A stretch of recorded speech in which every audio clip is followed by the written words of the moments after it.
guys, welcome to Nathan Cage Injury Podcast. On the couch today, I've got Mark, the creator of AAA MF YouTube channel. Mark, pleasure. Hi Nathan. Nice to see you. Yeah, very well. Nice to see you.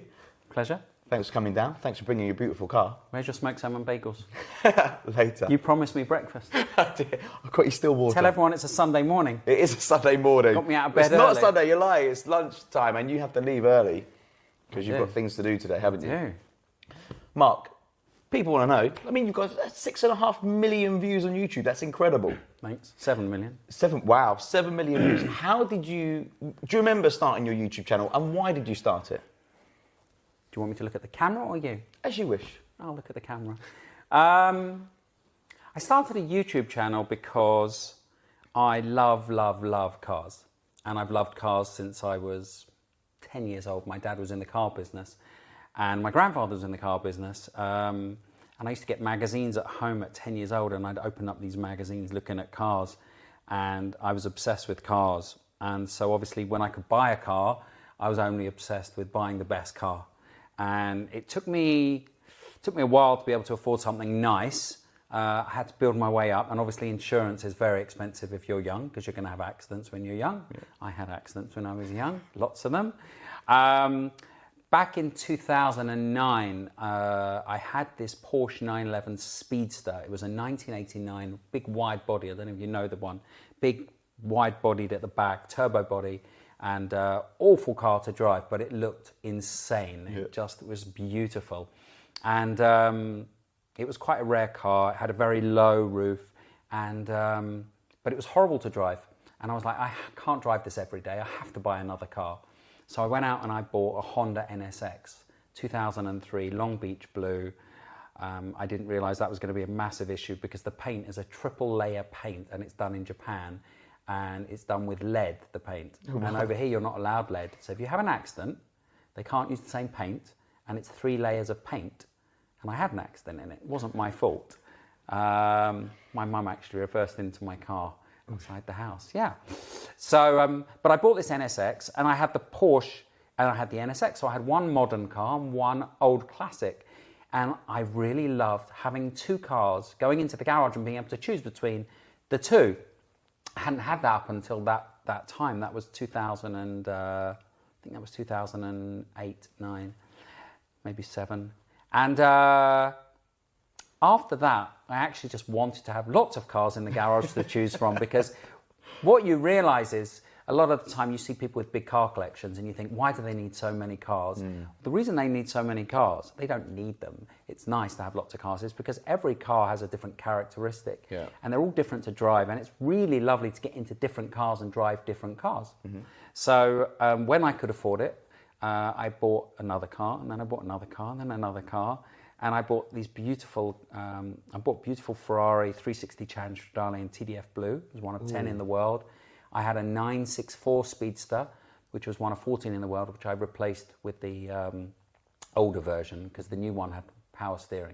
The 1989 Speedster had no power steering, and it had a big steering wheel. So you'd be driving around like this, like a bus, like you'd be driving a bus, like this. It was horrible. And everyone thought it looked so cool, but it was so bad to drive. So I replaced it with a 964 Speedster. And then McLaren came out, and I was dying to get a McLaren because they just looked so futuristic. So I bought a McLaren 12C. So at one point I had 6 cars in my garage. Is that the most you've had at one time? Yeah, it's just too many. It's so hard to look after 6 cars. MOTs, servicing, tax. Parking, storage. And you can't really leave a car unless you've got a good storage facility. You shouldn't really leave. Cars need to be driven. Yeah. You shouldn't really leave cars in storage. No, it's not great to leave them in storage and they need to be driven. Things go wrong. I left the Ferrari in storage for 6 months, took it out, and the clutch broke. The clutch actuator broke on the motorway as I joined the motorway. And I was stuck on the motorway for quite a while. So yeah, they need to be driven. So that was the most I had at any one time. And it was around that time I just thought, no one gets to see my cars. Yeah. I don't get to use my cars that much. It'd be really nice to show people my cars because a lot of people at the time were asking me, can I go for a drive in it? Can I take photos? This is when Instagram was just starting to pick up and YouTube was starting to pick up with cars.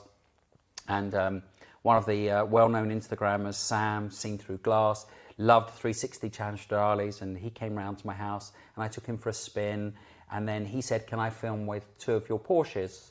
Because I have 2 rare GT3 RS 4 litres from 2011-12, and he said, can I film those 2 cars together?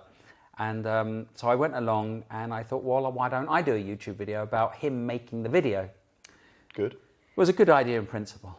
It was an awful first attempt at a video. I actually deleted it. I deleted it because the cameraman I used didn't even have a stabilizer. He just had a camera, and he was going around with a camera. So the car, when I was driving in the car, it was just shaking. Oh, so you could see me, like the camera shaking as I was driving the car. I deleted the video. But Sam's got a nice video of my 2 cars on his channel. And then I was, I'm one of these people that's a perfectionist, which is good and bad, you know. I noticed that from last week. When you're a perfectionist, if you want to do something, you've got to do it right. So I set out to basically do a really good video with my cars, and I didn't realize that was going to take probably about a year to do. To find the right cameraman, you have to have a photographer. I always have a photographer now, as you know from when we filmed. Yeah. People may not know, we filmed your car against an Audi R8 V10 Spider, and you thought it would take half an hour to an hour to film, and we were there for what, 4 hours? Yeah. 4 hours. So I always have a photographer now. But you become, if you're creating a YouTube channel, you end up being the producer, the creator. You're also helping to edit the video, and it's really your creation. Yeah. You're the director as well. So not only do you have to source the cars, which we'll come on to, but you have to, it's like making a mini movie.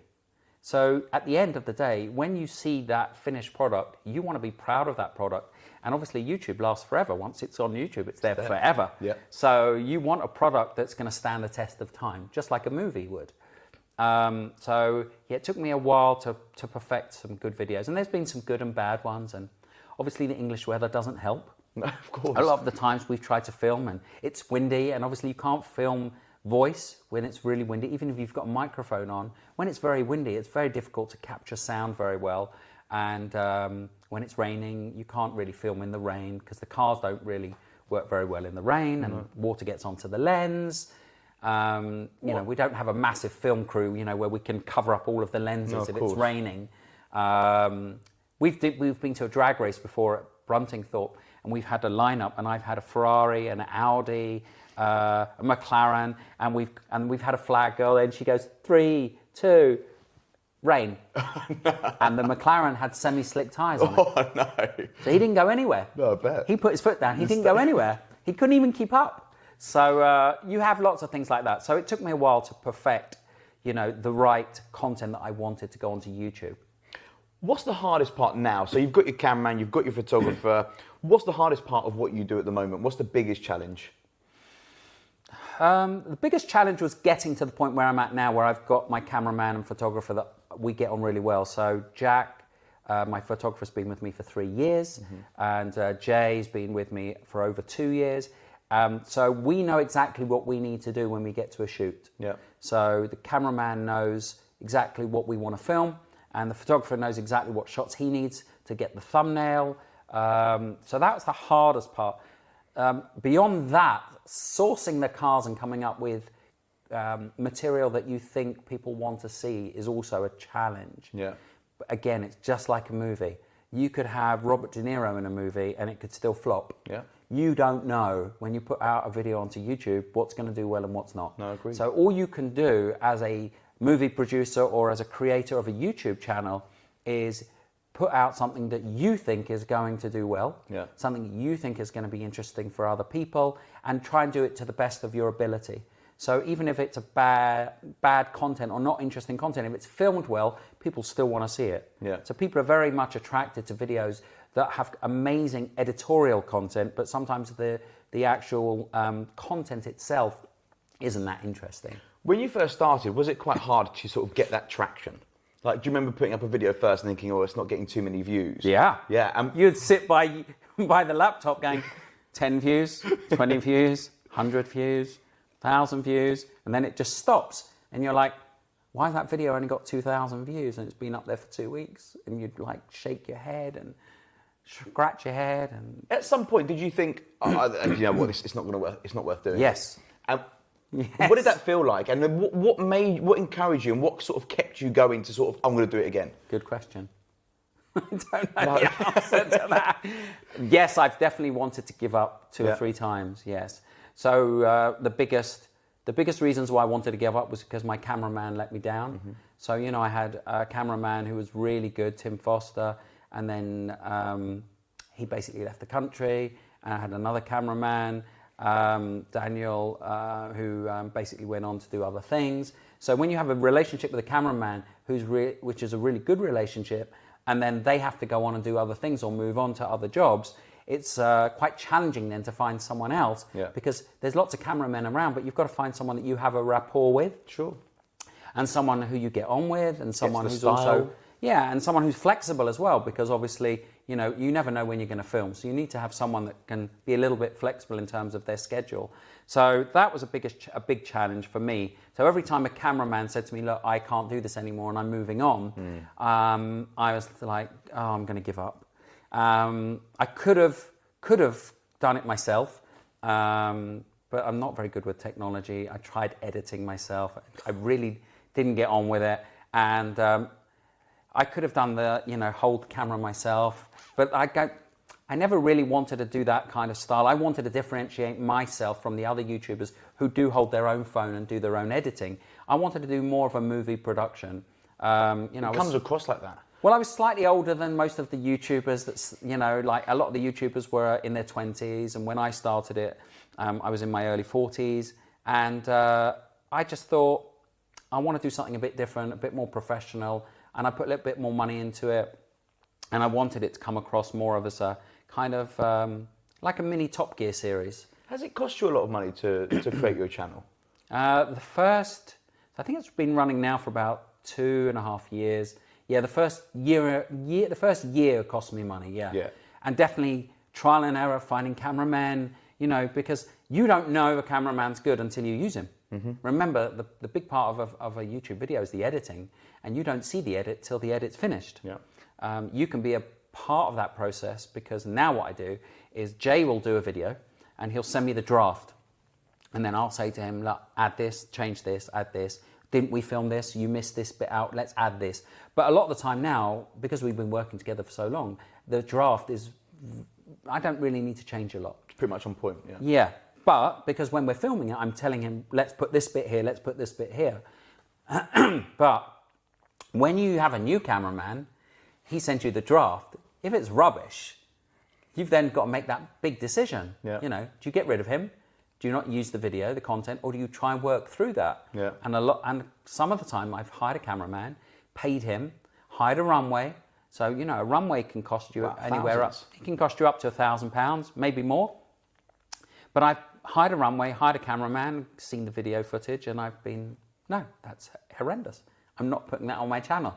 So you're down, you know, £1,000, £1,500 on a video. Wow. Yeah. Where do you expect your channel to take you? What else do you want to do with it? Are you going to carry on with your channel, or is it something you want to just...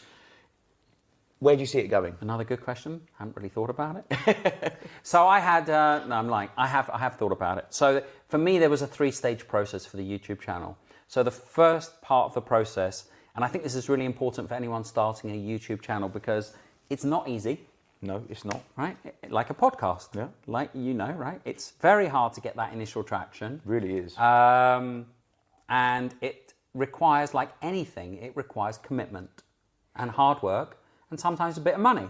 It does. Yeah, you do have to invest. If you're saying, look, it's like a business, right? If you want to treat it like a business, you've got to invest money. So exactly. That would be my advice. It's a job. Yeah. It's like a full-time job running a YouTube channel. So my idea was to have 3 stages. The first stage was to build up the channel and to get views. Okay, to get awareness. That was my first target, which I did. The second target was to run a YouTube channel without it costing me money, which I've done, which I'm doing in the process of. So now I'm getting sponsorship.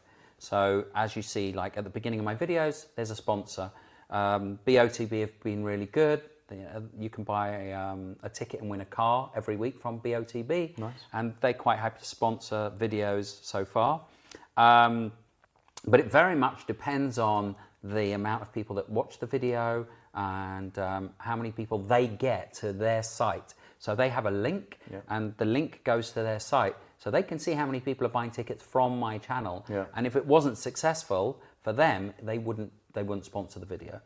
So I've gone out and tried to get more sponsors. So in the last 6 months and the next 6 months, that's the process we're trying to do.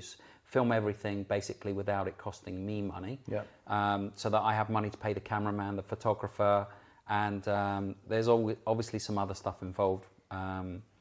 You know, petrol to the filming, sometimes hiring a racetrack, paying for lunch for everyone. You know, if you've got 6-8 people, you've got to buy everyone lunch, that's another 100 quid to add, 100 quid for fuel. And why should it cost you, right? Because ultimately there's people out there that are getting the benefit of watching these videos. Yeah, so a lot of people on YouTube, you know, watch the content and make nasty comments. That's quite regular. And they go, what about the sound? And they've watched the whole video, they've enjoyed the video. You know that some of them have liked the video, but all they comment about is sometimes stupid little things, which is quite annoying. But that's YouTube. You just have to live with that, with criticism. Have you learned to deal with that? I mean, at the beginning it must have been quite hard, right?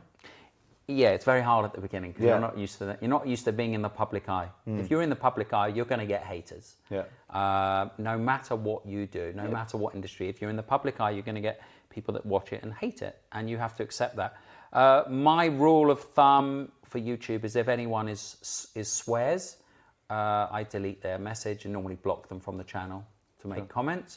If it's just nasty criticism, I just leave it. Sometimes I reply. And explain. Like, you know, I just filmed in Miami, and I had the cameraman that was in Miami.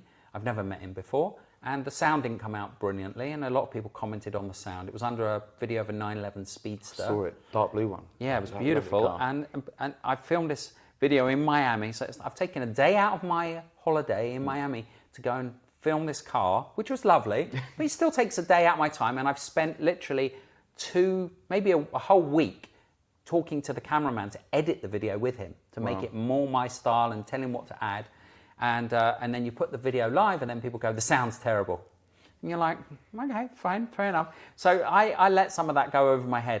I replied to one person and I said, well, it was a new cameraman. He goes, no problem, I'm a big fan, I love your videos, thank you. That's it, yeah. So a lot of the time people aren't doing it, you know, with the intention of being nasty. No, that's right. Sometimes they're like, oh, I just want to hear a little bit more. Like, they don't mean it. Yeah. Maybe they're sort of just... Sometimes it's constructive criticism. Absolutely. If you hear that, you know, for next time, I'll say to the cameraman, what was wrong with the mic, or why was there bad noise? But again, you don't know how it's going to come out until you see the final version. Yeah. You don't know when you're filming if the mic is picking up all of the sound. You don't know that. So I did a video once in... I love filming in Essex in Hanningfield Reservoir because it's beautiful scenery.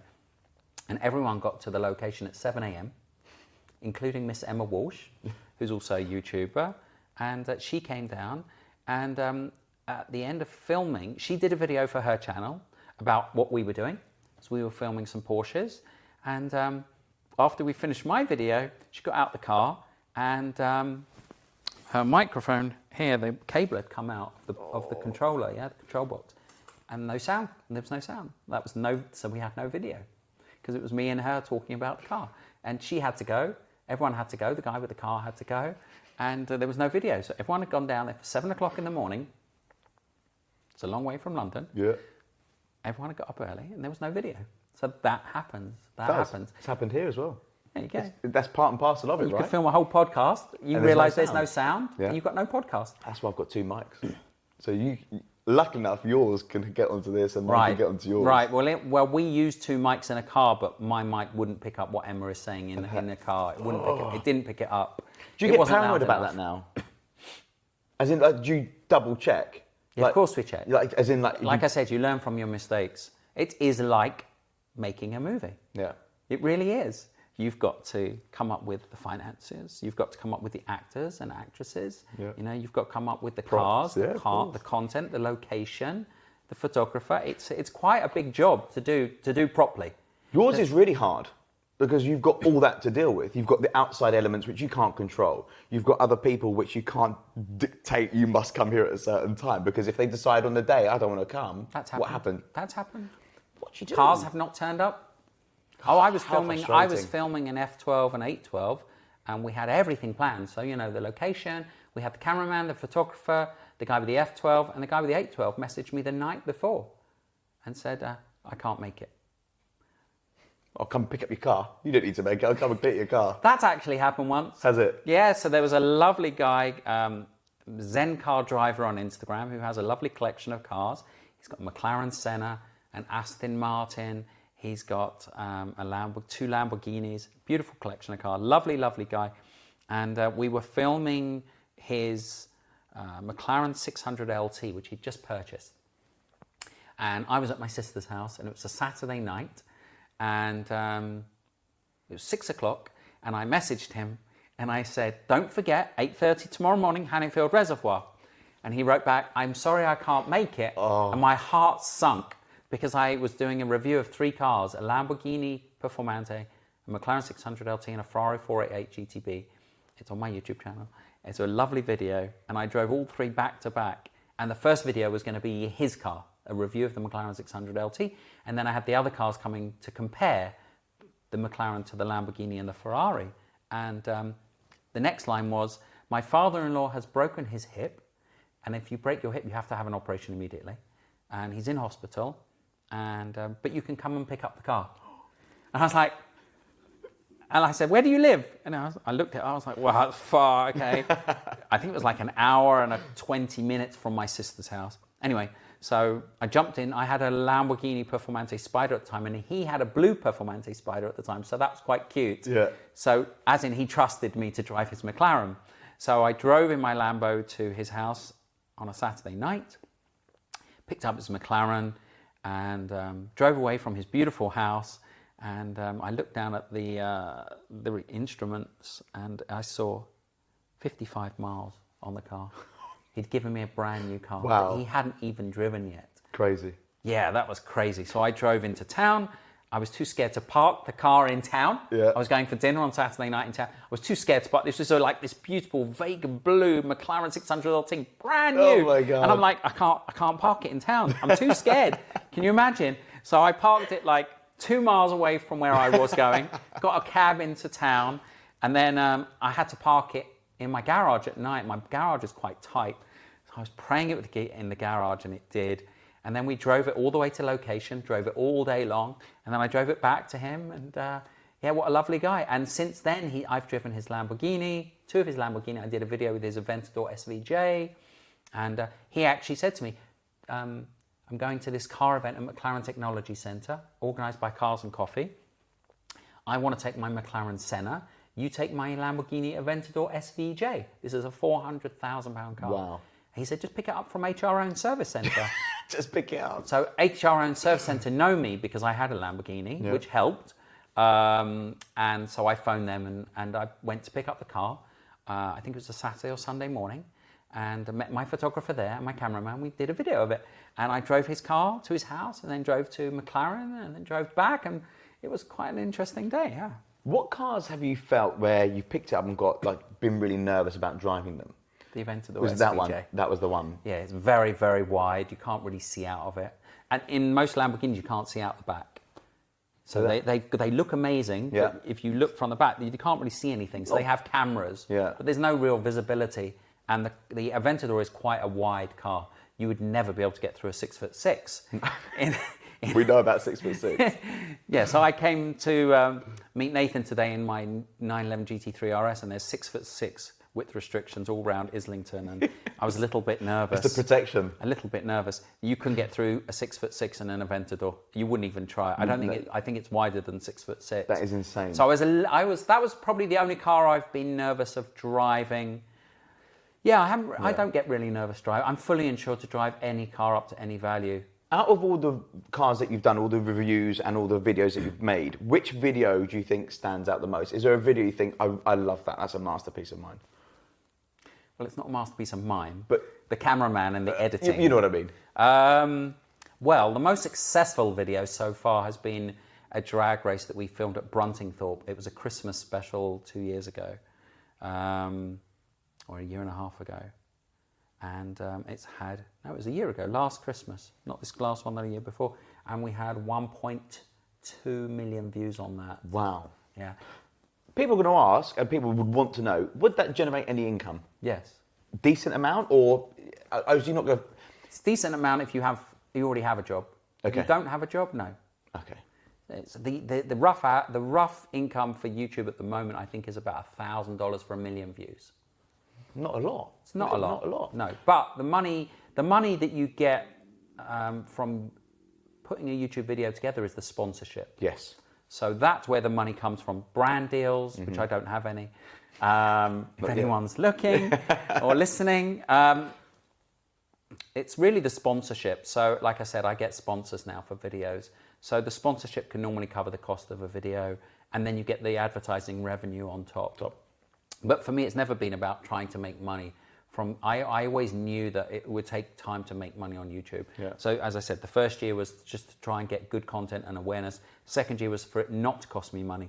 And the third year, I want to try and make some money out of YouTube. But you never started out for it just to make money, right? It wasn't about that. That's not the reason why you started it.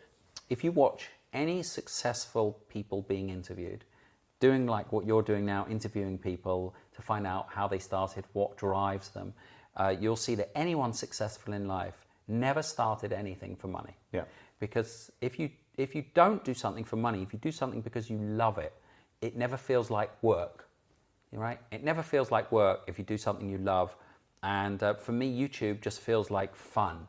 And it is hard work. Yeah, it is. It really is hard work, but it doesn't feel like work because I'm enjoying the creative process of putting together the content. Yeah. And I love then seeing that content go out to the public, and then I obviously get some kind of, what's the word? Not joy. What's the word when you've done something and you get positive feedback? I can't think of the word. I like affirmation. Okay. That you've done something well. It's like when you win an Oscar for a movie, you know. You don't care about winning you don't do the movie to win an Oscar. You go out, you film, recognition recognition is the word I was looking for, yeah. Thanks for helping. When you do a movie, as an actor, you do your best on the movie. You don't choose the movie because you think it's going to win you an Oscar, and you just do your best. When you win the Oscar, you do it. When you win the Oscar, you're like, great, people have recognized my good work. And it's the same to a much lower degree, with a YouTube video. You put out a content that you think people are going to like. You do your best.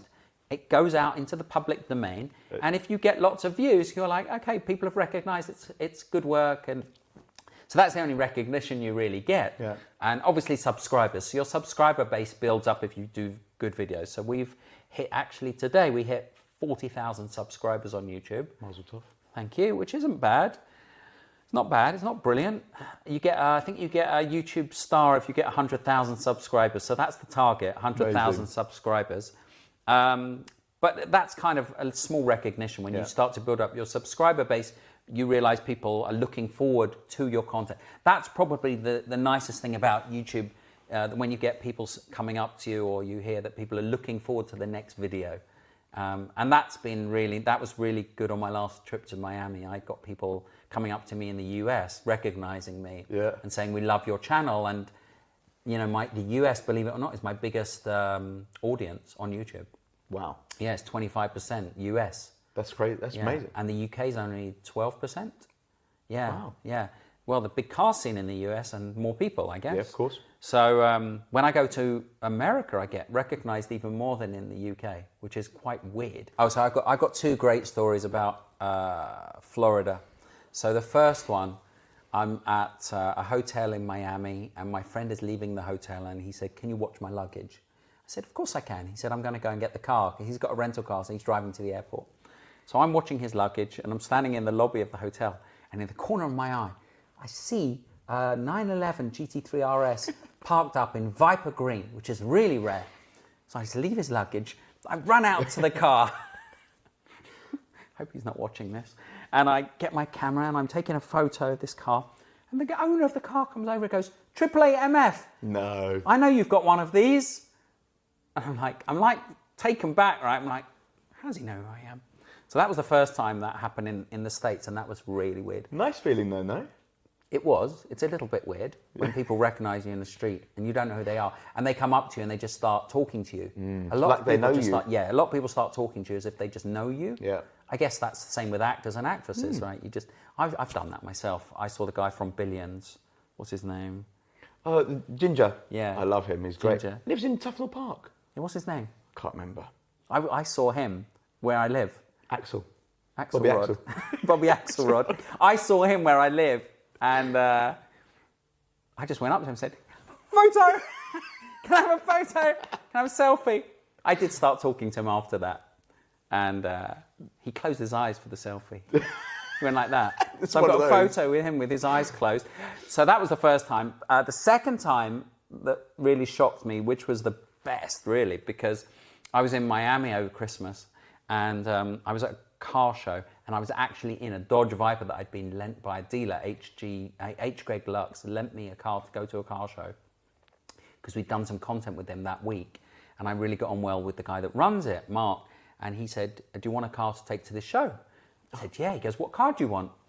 I said, "You've got a green Dodge Viper in your garage. I've always wanted to drive a Dodge Viper. It's a V10 8-litre truck engine in a car." Oh my God, wow. It's interesting. And so I'm at this show, I'm in the Dodge Viper, I'm walking around taking photos, and I see this 911 Speedster, the brand new one, 2020 model. It's called the 991.2 Speedster. And taking a photo, and the guy who owns the car comes over to me. "Hey, you 888MF. I recognise you. I love your videos." Is that a good American accent? It's not bad. And I said, "Thank you." I said, "Do you want your Speedster to be on my channel?" He said, "Sure." I said, "Are you free tomorrow?" He goes, "Sure." Because I was flying to New York on the Monday and this was a Saturday. Oh, God. I said, "Are you free on the Sunday?" He said, "Yeah." And I ended up driving to his house in Miami. And the loveliest guy, his name's Ernie. His Instagram was the GT Dreamer or GT Dreamer. He's got a YouTube channel as well that he's trying to start. And he has a beautiful collection of cars. And he said, "I've got a cameraman. You don't need your own cameraman." I said, "Great." So I just turned up at his house, met him, saw his car collection, and I drove his 911 Speedster round Miami. Hello. Lovely. Living the dream. GT Dreamer. So that just went live on YouTube a few days ago. I love the drone. I love the effects on that as well. Yeah, so we went to this place in Miami called the Gables, which is a private development with houses worth, $20 million. Incredible. And we just drove along there and we had the drone going over there and incredible. Actually, we didn't do the drone work on the day. I said, because he lives there. Mm-hmm. So I said to the cameraman, so this is where the experience of having a YouTube for 2 years comes in. I told the cameraman exactly what we needed.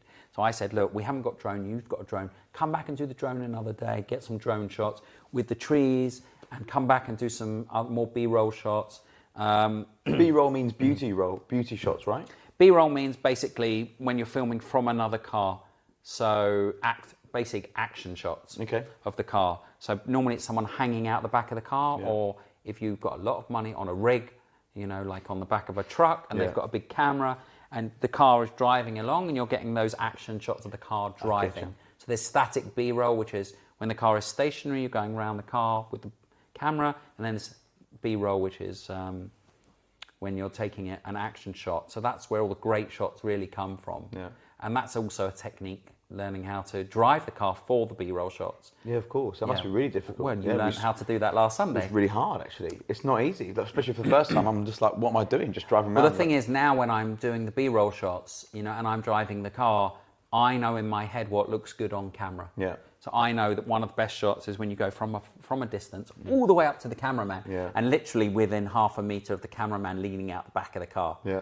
And it looks a bit dangerous, but the shot you get is incredible. So if you look at, I did a Ferrari 812 Superfast review, and the beginning of that video is the car coming from a distance up to the camera, and it just looks insane. So you get to learn what shots to do when you're doing all of those action shots.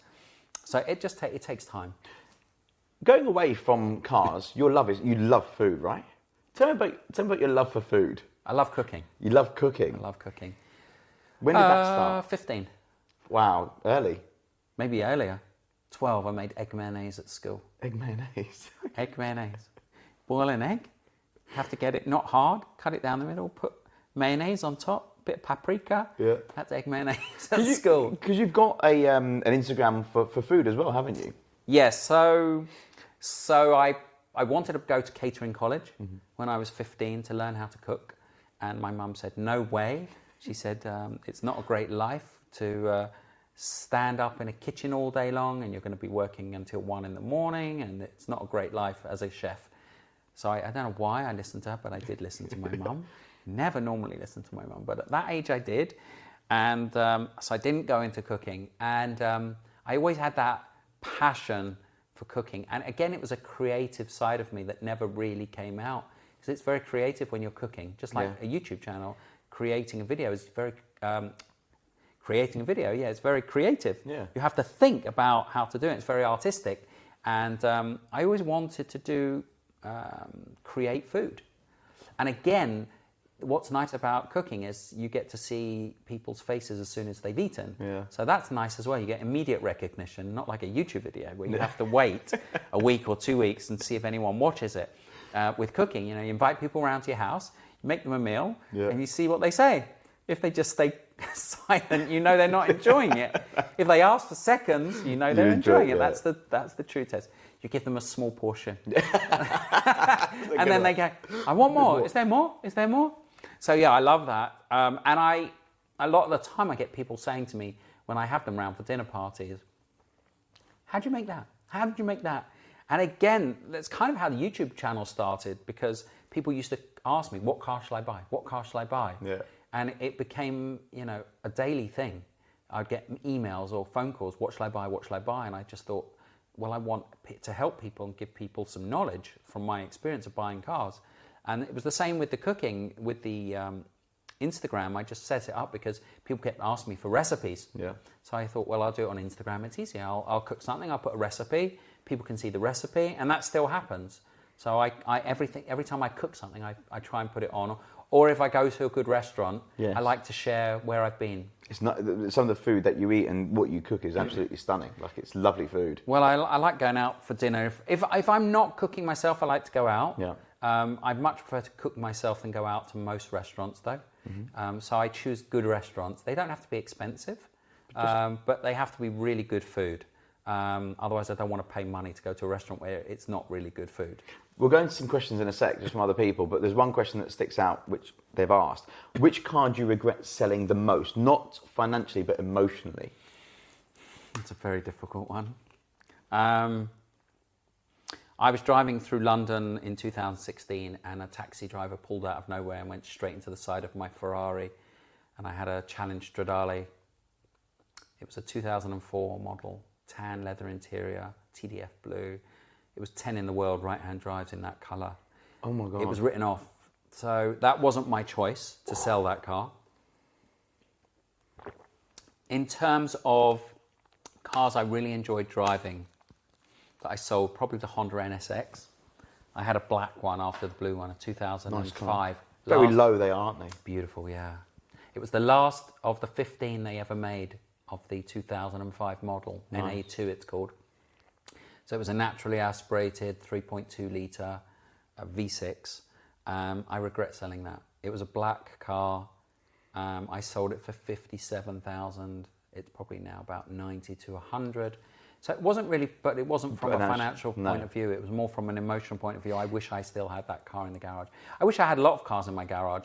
The thing is, I'm not a multi-millionaire and I have to sell something to buy something new. Sure. But I'm happy with the cars that I bought because I ended up selling most of my collection at one point to buy a GT3 RS 4 litre. Yeah. And that's one of 600 in the world. And it's still probably the most enjoyable car I've ever driven in my life. And the most involving, the one I turned up today in. It's amazing.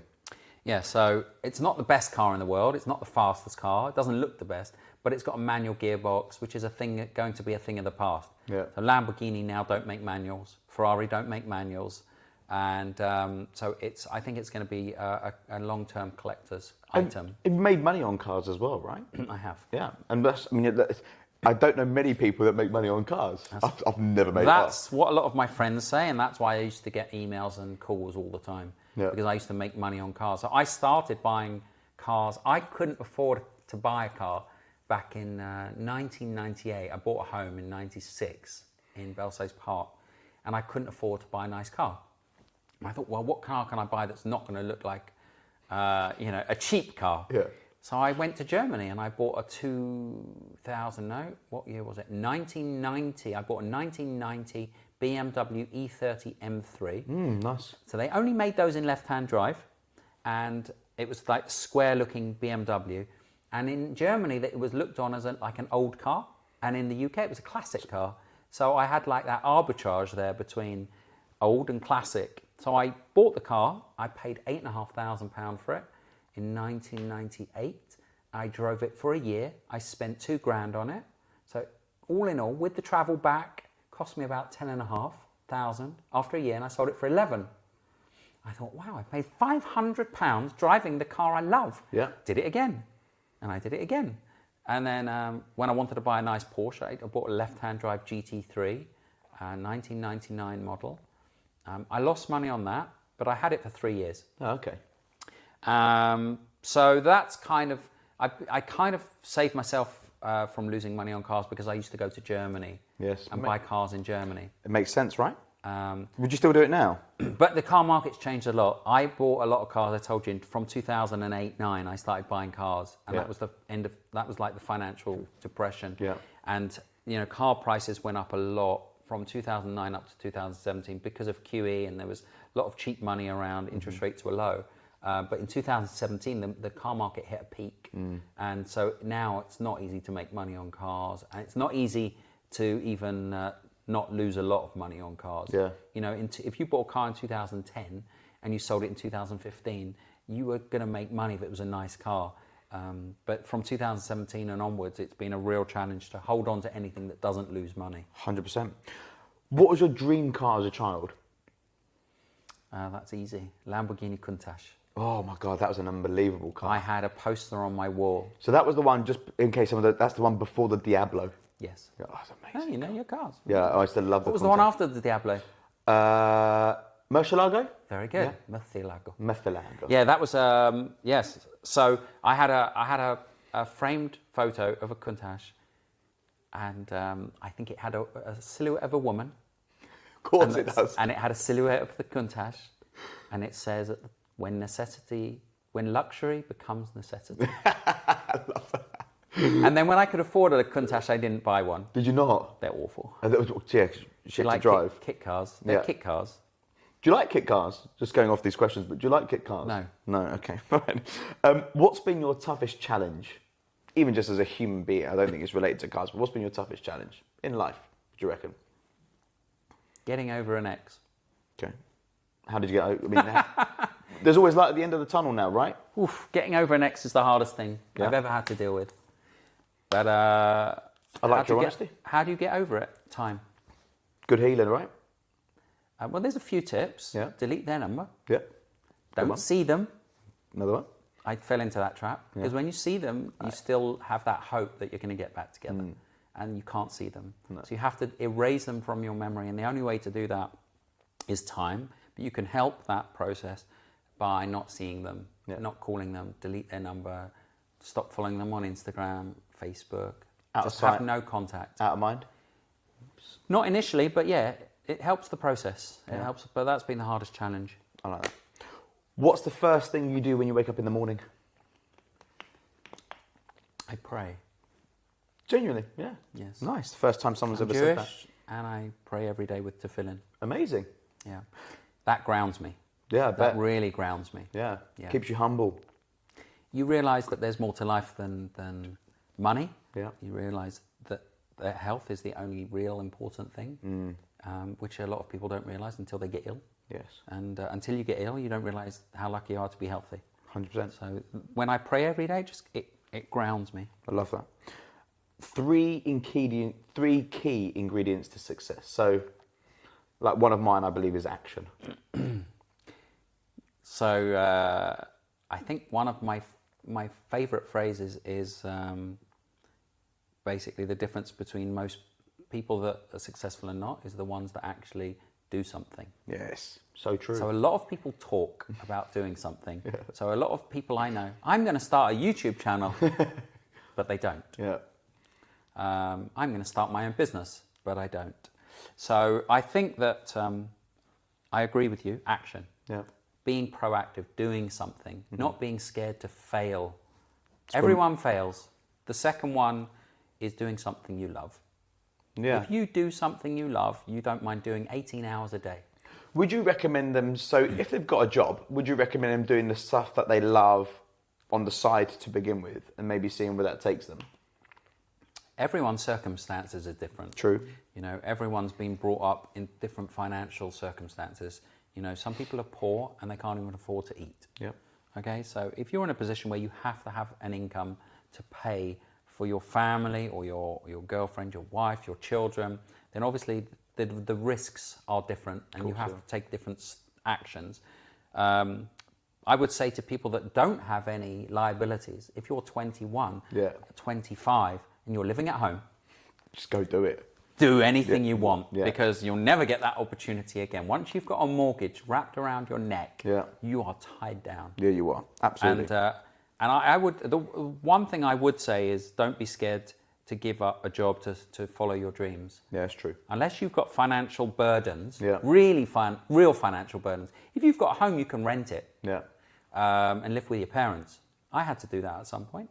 But, you know, if you're having hard times, you can rent out your flat. But if you really have the opportunity to follow your dreams, then you should follow your dreams. But I would say that you have to do something that you enjoy, because if you enjoy it, you'll work really hard to do it. I like that. And you have to have talent. You have to have talent. Yeah, you do. Yeah. Some people start up a YouTube channel, you watch them, and you're like, they're boring. But you can learn, right? That's a whole different topic. You know, can you learn to be the number one tennis player in the world? Probably not. You can't. No.